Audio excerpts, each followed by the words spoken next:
Welcome to our podcast. My name is Don Goertz, and I'm here today with my friend Ray Yenkana. Ray and I were once partners in a real estate office, and our friendship actually began over 30 years ago, and it continues today, making him still a partner in spirit. We've both been in real estate world for quite some time, and I think I have a bit more tenure than Ray. He has a remarkable journey that spans nearly 40 years. 40 years that, from my perception, has been a pretty exciting ride for him. I invited Ray to join this interview to shed some light on how the real estate market and the industry have evolved over the years and some of the main changes that new realtors will see today and what they'll find the most challenging. So without further ado, I'm going to pass the mic to Ray so that he can introduce himself and to share some of his valuable insight. So yeah, I'm Ray Yenkana. I've been in the business actually for 38 years, started in 1985. And basically I did property management for the first 2 years and leasing. So I kind of started like a commercial realtor, and actually I managed and ran a commercial brokerage. I wasn't the managing broker, but I just kind of ran the operations of the company. And then that just led to me getting my sales license. A couple of years later, into it, I got my sales license, and then I started selling. And make a long story short, I ended up buying the brokerage I worked for, became a broker, realized that the money was in sales, not in brokering. So I got a partner who ran the office, and I continued to sell real estate for a while. And then I was up in Fort St. John. Then I got a little bored, and Don's dad, his name was Don Sr., called me one day and said, "Ray, you should come on down here in Abbotsford and buy the office." And I came and had a visit with him. And Don Sr. had a line he used on me. I guess he probably knew I knew the line, so he used it on me. He said, "Ray, if you keep on doing what you're doing, you're going to keep on getting what you're getting. So you're going to have to do something different. You want to get a different result." So I came to see him, and make a long story short, he kind of talked me into buying the office, which took me about a day to decide. And then Don Jr., just this Don that we're talking to, he became my partner, and then we had the office together for quite a while. And then I bought Don out, and then I ran it on my own, and then now I have a partner. His name's Andrew Bracewell, and Andrew and I run the office, and we're busy growing it. Thanks, Ray. That's great. So you've been in the business for a long time, with different business partners, and you've seen a lot of different things. How would you describe what some of the differences or what would your perspective be on the real estate industry, how the real estate industry is changing today, and what trends do you see that are changing in it? Well, probably the biggest thing, of course, is technology, the internet. There's some things that we have today that we didn't have back then. And so if we wanted to do marketing, we were limited to the printed page, the newspaper, flyers, that type of thing. Whereas today, you can still use those things, and I think they definitely have a place, but it's not as strong a place as using the internet and using video and using social media platforms and that type of thing, right? And there's so many different technologies so that you can reach more people and stay in touch with the people that you already know. That's one of the major differences. So if you get into the real estate business and you're not going to have, you either have to have a little bit of tech savvy yourself, just a little bit, or you definitely need to have an assistant or work in a brokerage where you're going to have help and there's people doing stuff for you. And our brokerage is one of those places. I mean, I can safely tell you that if you wouldn't have to look very far in British Columbia, for that matter, you wouldn't have to look very far in Canada to realize that our brokerage has a very, very strong social media presence. But I have a pretty strong social media presence myself, and so do a number of the agents in the office. And for us, it's not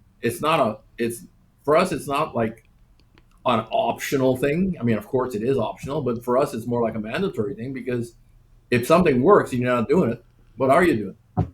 That's right. Doing videos. I mean, for example, doing videos today, it seems to be the way to do things, and somebody else's or my competitor's poor video is better than the video that I haven't done. Period. I love it when people criticize my video. I'm going, thanks. Really? You watched my poor video with the lousy sound, and I was in the park and you can hear the wind blowing. But my competitors all the other brokers around and most of the real estate agents, they didn't make any video. And the other thing I like, this is what I tell agents. This is what I tell agents today. So you asked me about what are some of the differences. Back in the day, everybody would have a brochure. Like you had to have. If you were anybody, you needed to have at least a trifold brochure. And again, even back then, most people just had a business card. But I always knew that I should have a brochure. Well, how about today? If you don't have a digital brochure, I say to agents all the time, I say, when somebody clicks on your website, is the first thing that happens you're talking to them? And they look at me like, no. So if you have a website and people land in your website and you don't say hello and start talking to them, introduce yourself, you might as well take the thing down. Nobody wants to read your resume or how great you are or how many homes you sold. Nothing. They don't want to read any of that stuff. They just want to hear. Yeah, that's right. People don't really seem to be all that interested in reading today, and video seems to be so much more prevalent. I like to read, and I know you read a lot, but today it's so convenient to listen to the Audible books, that we have available. How important do you think our intake of information, and does it matter which way we bring it in? Which way do we take it? Is it better with video, or does it matter? Well, I like to read books, but here's the thing. At the end of the day, I mean, I enjoy a good book and I enjoy going over, reading something and I didn't quite get it. I read it over again. I enjoy that. Take some notes, look things up. I enjoy that. I still do it. But if your goal is to learn a bunch of stuff as quickly as possible, and if you've come across an author, a speaker, a mentor, a trainer, whatever, and you want to get what's in that guy's head into you, you want to get it while you're driving or when your mind's occupied with something else or you know what I'm saying? You want to get that stuff audio. And, back in the day, we would say you got to turn drive time into learn time. University on wheels. Zig used to call it University on wheels. Yeah, yeah. Back in the day, everybody was selling these cassette tapes, and you and I are old enough to actually know what the cassette tapes are. But the important thing to note is that how important it is to be continually striving to improve ourselves. Are you seeing people still wanting to get into real estate? I mean, you hear so many different conflicting stories about our market. The market is this, interest rates are that. So there's all these different challenges that realtors may be experiencing in the business. So are you still seeing a lot of people wanting to get into the real estate business? I see them almost weekly. Matter of fact, I have a whole bunch of automatic responses that I have ready to send to people because I mean, there's some weeks I could be getting 3, 4, 5 inquiries from people that want to know about getting into real estate, want to know about joining our office. So I have to have stuff that's ready to send to them. And I did one this morning, either this morning or last night. I can't remember. Maybe it was last night. In the last 12 hours, anyway, I did one. And but I always take the time to read because when they come to us and they're coming through one of our websites or one of the company Royal LePage's websites that come to our area, they'll always ask them, why do you want to do it? And I see this quite often. I see this a lot, this comment. I want to have freedom of time. I want to be in charge of my time. I don't want to have some situation where I go and work for the man for 8 hours a day and I'm stuck there. I want to be in charge of my time. So that, I mean, over the years, you probably heard that as much as I've heard it. People want to be their own boss. They want to have plan their own time. And so even though the world has changed, no, there's still younger people. I mean, we just signed up. I don't say hired. We just signed a couple of agents in the last week that were in their early to mid 20s. One of them was in grade 4. Not grade 4, fourth year university. One's in fourth year university. She's still going to graduate, but she's thinking like, do I want to go look for a job, or when I could create a business in real estate that pays me every bit as good or more than the job? Yes. Yeah. I know what you're talking about. People like to be in control of their own time, but that really can be a blessing or a curse, don't you think? Well, yeah. Well, here's the thing. If you can't control yourself now, like you have to analyze, you have to do a self-assessment. If you don't control your life today, like in other words, if you are not the manager of your life, your time, and what you do, you get a real estate license, you're going to just be the same way. And so, for a lot of people, they need some kind of structure until they develop the character or they become the kind of person that can have time as their servant rather than time as their master. You know what I'm saying? So you sometimes have to go through a stage where, we used to tell the agents, the new agents, you should show up at the office every day. Well, you know what? 30 some years later, I tell some of the new people, you know what? You're probably best off to show up at the office and develop a bit of a routine. Maybe even have an office there where you come in and you make your calls. But if you're self-disciplined, you notice I dropped the line, make your calls. I dropped the line, make your calls, only because most people who get into real estate business, they think somehow or other they got a license and people are going to come knocking at the real estate office door and ask for them or ask for a realtor, and it's going to be your turn. So unless you're prepared to call, get a hold of people, reconnect with people, you're going to sit there and do nothing. It's interesting what people think.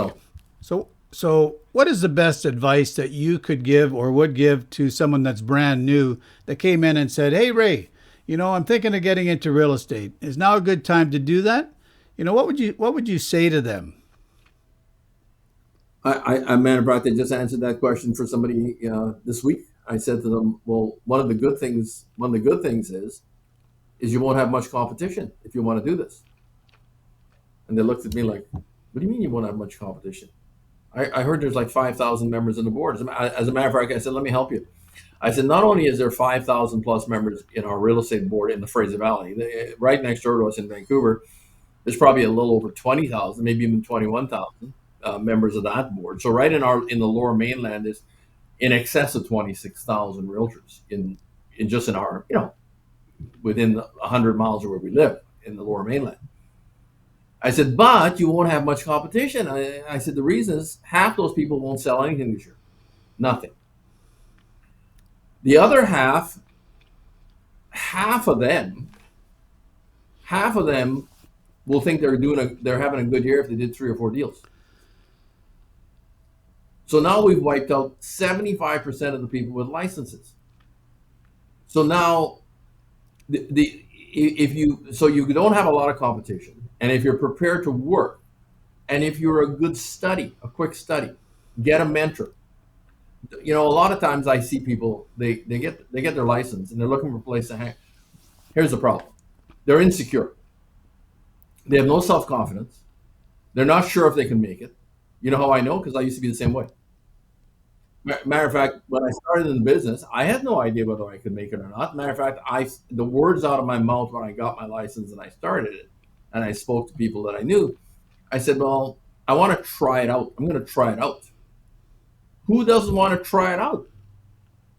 So that's all you're capable of having in your head is, "I want to try it out." But if you're going to try it out, I always think about fishing. The phrase, I fished all over the world. And when I came to the Fraser Valley, I went fishing on the Fraser River, and we were fishing for salmon that are coming up to go, spawn. And I had never seen this type of fishing ever before in my life, because what they're doing is they're actually throwing their line out with a big heavy weight, and the weight bounces along the bottom. They call it bottom bouncing. The weight bounces along the bottom, and the line, the leader goes out from the weight, and it's in the water, and it's got some kind of a sparkly thing on it or whatever, the bait. And maybe the salmon's attracted and they go near it, and the line comes through the mouth of the salmon. The salmon's coming up the river, and they happen to hit in the line, and we catch them, but learning how to cast that thing out with the weight and not get it to snag in your reel, they call it bird's nesting. I've seen guys go there by themselves, and they're ready to break the rods and throw the whole thing in the river and walk away. It's so frustrating. When I came, I went with a friend of mine who knows how to do it. He gave me 2 or 3 lessons on how to do it. That's called mentoring. He mentored me how to, because there's a series of steps on how to make that cast and stop the line from turning, engage the reel, and not get that mess. And it took me a few tries. I had a mess a few times, but today I can safely tell you, I can go to the river and I can cast. I can probably cast all day, never have a problem, because I had a mentor that showed me how to do it. And the easiest, quickest way to learn anything, learn how to mechanic, learn how to sell real estate, get around people that are doing it and get around people that are good at it. And that's one of the benefits that we've had at our office. Our brokerage is full of those kind of guys. When the new guys come in, besides the training sessions that we have, the guys get to see the pros in action. They get to rub shoulders with the pros. And when you rub shoulders with the pros, and they make it look so easy, you think you develop a belief you don't have when you come. When you come, your belief system is low. But when you see guys that put their pants on one leg at a time, they're just ordinary guys. They've just been doing it longer than you. And when you see the way they do it, you go, if they can do it, I can do it. And that's a great day. That's a great day when you get that belief in your head. That's interesting. We've seen a lot of people come through the business and start in the business. And I think a statistic that I read from National Association of Realtors down south says that 85% of all realtors who start in the business will be out of the business in 5 years. So it's a high turnover rate.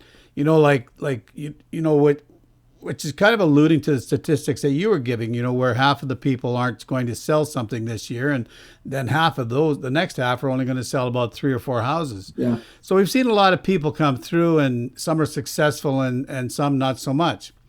So is there a certain personality type you think is going to make it, or does that matter? Like some people might say, well, I'm kind of introverted, I don't do people well, or you have. Is there a certain personality style that you would say is more geared for it, or does that really matter? Let me help. Let me answer by saying, you don't have any control over your personality style. Everybody's born with a certain personality style. So you didn't choose the type of personality that you have. It was given to you. I don't know. You say God gave it to you, right? Everybody's got a certain style. It's not necessarily even genetic like it is with looks or with other physical traits. Other physical traits are like sometimes they're genetic. You look at somebody and say, "Man, I've seen guys in a coffee shop on the highway, and I had to go up to them and say, 'Are you related to so and so?' And they go, 'Yeah, how'd you know?' I said, 'I took one look at you.' And they're going, 'Seriously?' I said, 'Yeah, I can tell just by looking at you. You have such a strong resemblance.' That's happened to me several times, and people that are with me are blown away. I mean, I was passing through Saskatoon one day, and I saw a guy and his wife in the Dairy Queen, and we were just passing through. We stopped to get a bite to eat, and I said to the folks that were with me, I said, 'Doesn't that guy look like our friend Brian?' And they had said to me, 'Ray, you're nuts.' I said, 'Well, I'm going to go over and ask him.' I went over and asked him, and he was just blown away. He says, 'Yeah, Brian's my cousin.' And yeah, that's genetics. So personality is I don't know how it's assigned. I have no idea how it's assigned. So, if you understand DISC assessments, I'm a DISC trainer myself, so I study DISC and I study personality. And basically, number one, you should understand your style. So that's number one. Number two, you should understand that every style, they're comfortable with certain things. And you should always work in the areas that you're comfortable and in the areas where you're gifted. And so once you understand your style, and this is what I would rather do it this way, and other people would rather do it the other way. But if you do it, you are going to make contact. And if you do anything long enough, you're going to get results. So like you were talking about the quitting rates, the actual stats that I've seen recently in the real estate industry is about 16, it's about 16% turnover rate year in, year out. I was teasing one of my buddies in a particular brokerage where they're having a lot of turnover. And I asked him, I said, "Do you realize what the stat is in your brokerage, in your brand?" And he said, "Yeah, I know." He knew. Their particular brand has like a 30% turnover, almost twice the nation's average in other brokerages, right? But that's just the way it is. I mean, because people, when you come in, it's hard work, and you have to work on yourself harder than you work on the job. Because yeah, there's going to be challenges. It doesn't matter what personality style what you have. You're going to have to figure out what the challenges are. How do I address people? And hey, everybody I talk to, I'm not always going to talk to people that are my style. So I've got to learn how to adapt and speak to people the way they like to be spoken to, right? Yeah, I think that's right. I was watching some disc training the other day from the people who I got certified with, and it was fascinating because the people that are the most successful in sales are the ones who are able to blend their style the best. They're able to blend or adapt their style to match that of their clients. Because people really want to buy from people that are like them. So if you're a bombastic D type of personality and are dealing with a much more reserved style personality, your success is going to depend on how much you're able to blend or match theirs. You need to become who we need to become who our clients need us to be. Well, 100% I agree with it, because it doesn't matter what your personality is. If you've got goals and aspirations, there's going to be obstacles in the road all day, every day. And so my first question to people is, are you going to get thrown off the road because of the obstacle, or are you going to be persistent? See, there's nobody that's anybody that's made anything that didn't fall flat on their face. I still remember the first time, I still remember the listing presentation I didn't get. I remember that. I should have got it. It was one of my first ones. I should have got it, but I didn't get it. And they were nice. They let me down easy and sent me home. And I said to myself that day, this is not going to happen again. I've got to fix what I do. I got to fix what I say, and I've got to raise the game, raise the bar. I can't be discouraged by the fact I didn't get that listing. Well, I'm glad I didn't. I'm glad I got over that, because I went on to list hundreds, if not thousands, of properties, and be successful at getting them sold. So all I'm saying is everybody falls flat in their face. And are you going to get up and get going? Everybody can learn to say it better. So communication skills, learning how to say it better. Now, when it comes to another thing that's great in helping you be successful is, we learned it as children. I love to listen to kids when you ever go through a grocery store and the kids going, Mom, can I get that toy? Or Mom, can I get this? Mom, can I get this? Mom, can I get this? And it doesn't matter how many times mom or dad says no, the kid doesn't know what no means.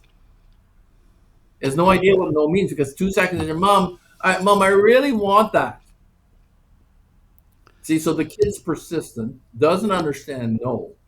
When you realize that in real estate sales or in any sales business, when somebody says no, you have got to hear later. Whenever people tell me no, I think, well, what he means is like, not right now.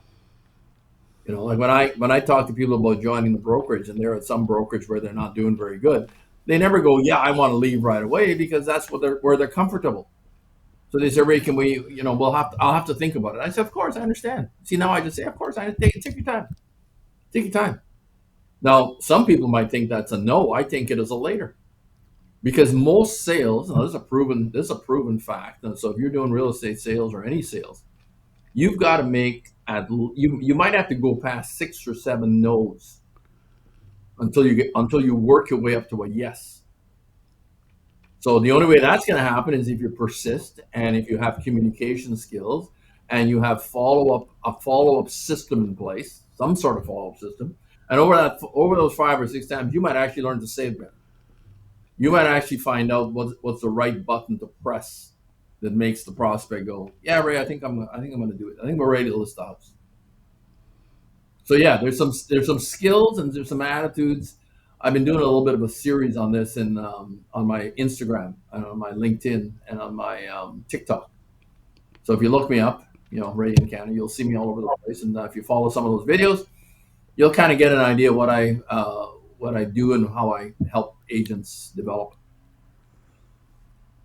Okay, I'll put Ray's links in the comments below, but I always liked what Brian Buffini had to say. I mean, you're familiar with Brian and his courses, and he always says that you have to do six things. You have to do the calls, you have to do the notes, and you have to do the pop buys, and then you have to work on your habits, your attitudes, and your skills. Those six things: habits, attitudes, and skills, and calls, notes, and pop buys. Just, I mean, you might not do the calls and notes and pop buys exactly the way that Ray and I would, but calls and notes and pop buys are totally different, depending on your personality. And someone else is going to do them different, but that's what's important, is to recognize what your strengths are and to operating in your strengths, so that different personality styles have different strengths. So work in your strengths, and don't try to be somebody that you're not. And what I think is important is that you need to be yourself. One thing I'd say about Ray, that I've known him for over 30 years, is Ray is always about other people. He wants to help other people be successful. He's done it himself, and he wants to be able to transfer that knowledge to you. So if you are looking for someone to mentor you, Ray Yenkana is your guy.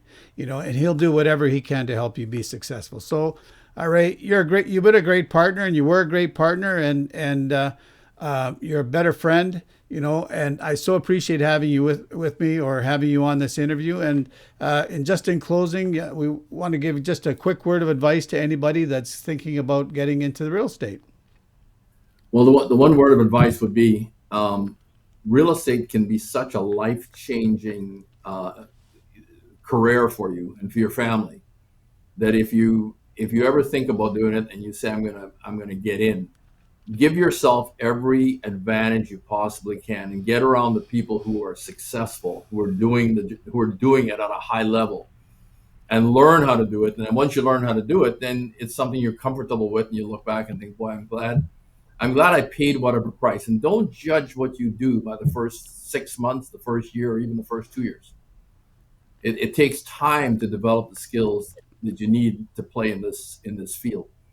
Just the same as you would need take time to develop the skills to do anything in a professional level. So give yourself a break. In other words, don't be too hard on yourself, and give yourself a little bit of time, and you'll get some small victories, and then eventually you'll get some big victories. You'll knock it out of the park.